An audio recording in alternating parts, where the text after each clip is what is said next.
I want you to hit me as hard as you can. In March of 1975, New Jersey boxer and all-around tough guy Chuck Wepner was invited to fight superstar Muhammad Ali for the heavyweight championship of the world. With the odds stacked 40-1 in Ali's favor, Wepner didn't appear to have a chance, but that wasn't going to stop him from giving it his all.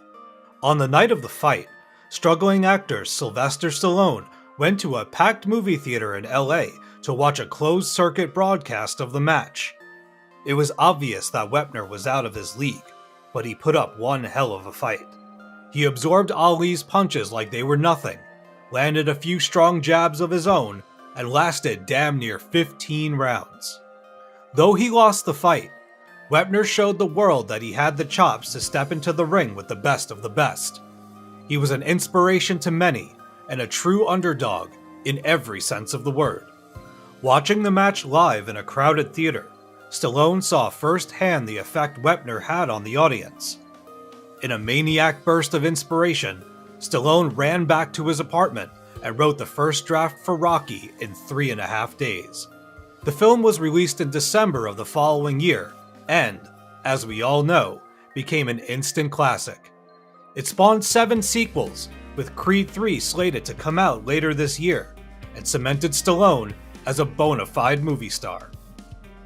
Stallone would initially deny that the story itself was inspired by Wepner and his fight with Ali, despite obvious similarities between the two.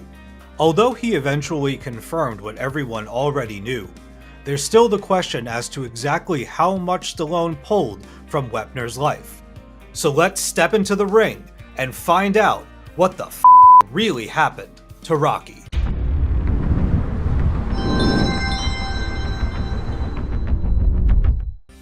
In the film, Sylvester Stallone, obviously, plays Rocky Balboa, aka the Italian Stallion, a blue-collar semi-professional boxer living in Philadelphia trying to catch his big break.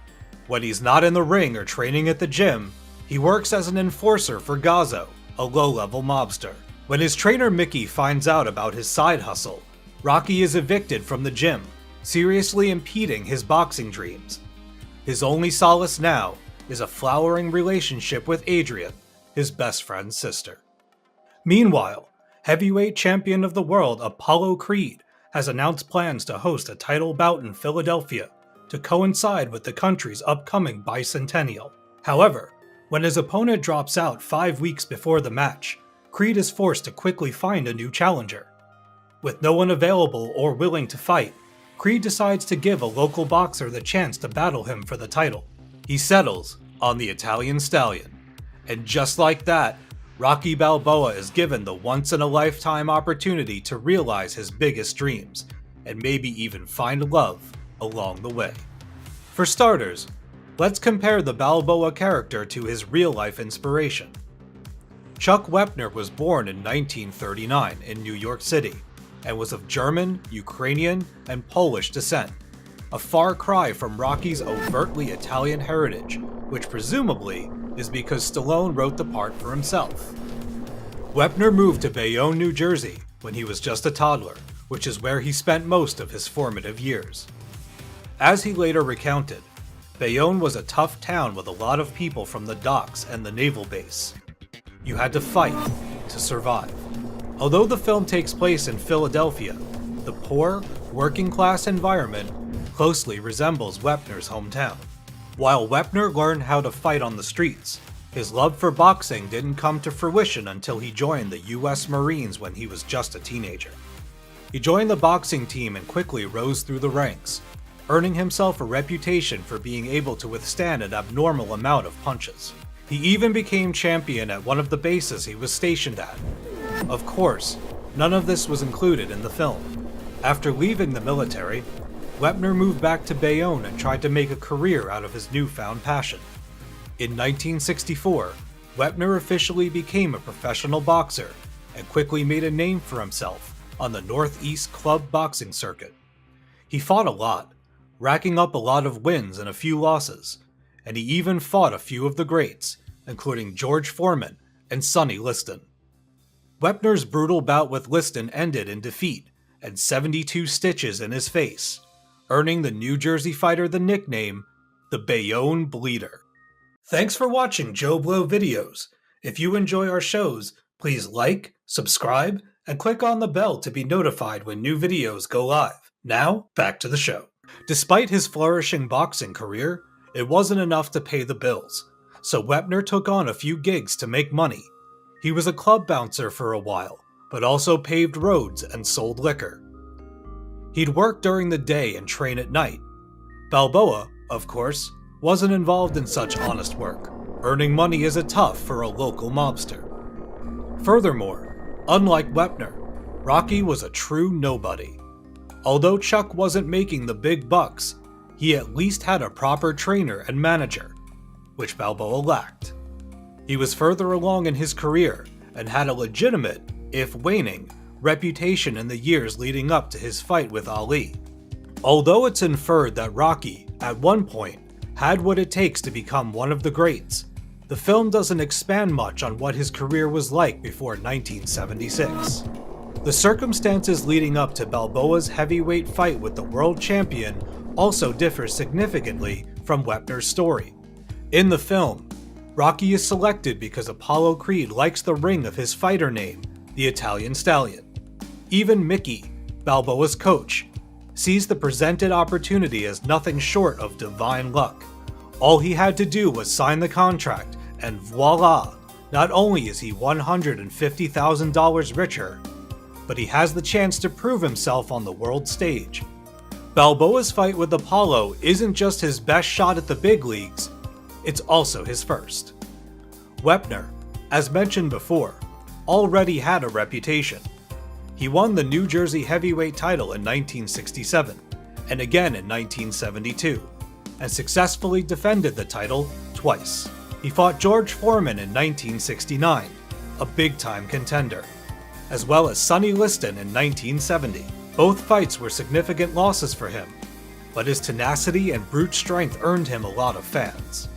In the years following his fight with Sonny Liston, Wepner went on to win 9 out of 11 matches. His string of victories caught the attention of famed fight promoter Don King, who wanted to give Wepner a rematch with George Foreman and a shot at the World Heavyweight Championship title. However, this changed when Foreman suffered a loss at the hands of Ali in the now historic Rumble in the Jungle. Despite the title changing hands, Don King kept his promise and set up a fight between Wepner and Ali.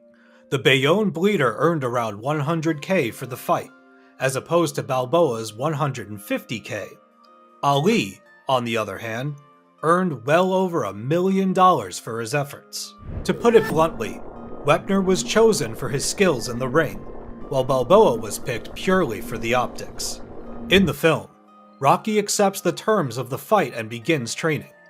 All of Balboa's legendary techniques, like running up the Rocky steps and punching frozen cow carcasses, seem to have been made up for the film. While the specifics of Wepner's training regimen are limited, we know that he trained for a full 8 weeks, as opposed to Rocky's 5, and did so in the Catskill Mountains under the guidance of trainer Al Braveman and manager Bill Prezant. For the first time in his career, Wepner was able to train full-time. At this point in the film, Rocky's romance with Adrian evolves from shy flirtations to a full-blown romance. Although Wepner was married at the time, Adrian was not inspired by the boxer's relationship and is not based on any real person. As for Wepner, he was married a total of 3 times. He wed Linda, his third and current wife, in 1995. This brings us to the big finale, the title fight. For Wepner, his match with Ali took place at the Richfield Coliseum in Ohio, as opposed to the Philadelphia Spectrum Arena. When he was first announced as Ali's opponent, Wepner was immediately considered an underdog. With the odds stacked against him 40-1, no one saw the 36-year-old fighter as an actual threat to the people's champion. Just like Balboa, the 30-year-old borderline amateur set up against an undefeated giant, both seemed doomed to lose the match. But if Balboa and Wepner were anything, they were fighters. The movie takes a lot of inspiration from Wepner's fight, and the similarities are significant. For example, Wepner became famous for being only one of 3 people to knock Muhammad Ali off his feet. While Ali claimed it was because Wepner was standing on his foot, it was considered an official knockdown by the league.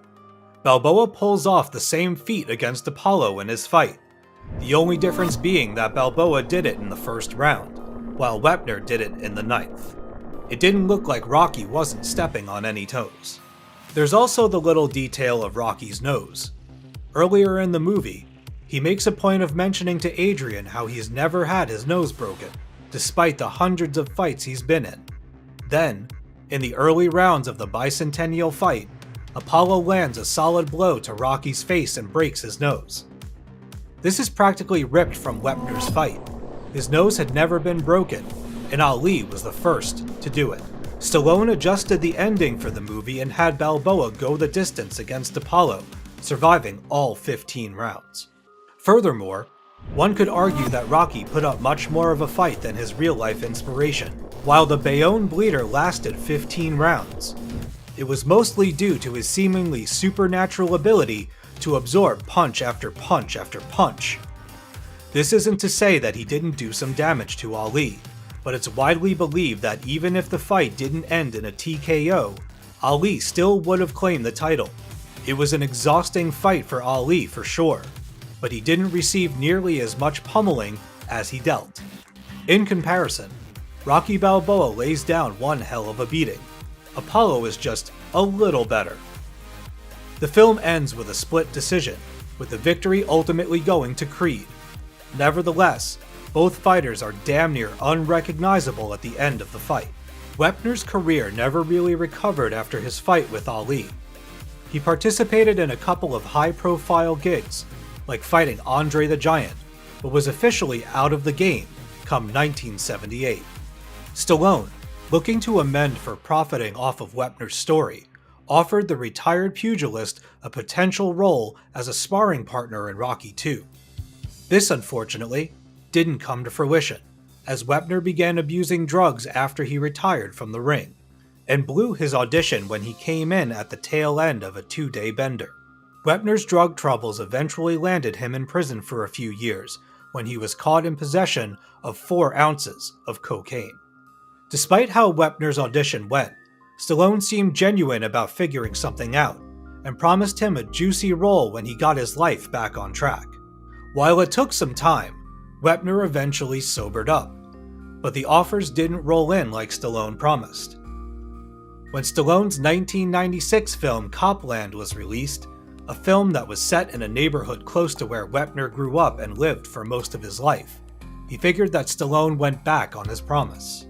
This perceived slight, as well as the continued success of the Rocky movies, prompted Wepner to take legal action against Stallone in 2003, suing him for profiting off his likeness for nearly 30 years.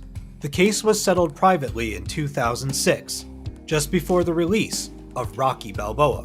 While Wepner had issues with how everything went down, he's still grateful that, in a way, his 15 minutes of glory have been forever immortalized in one of the greatest and most inspirational boxing movies of all time.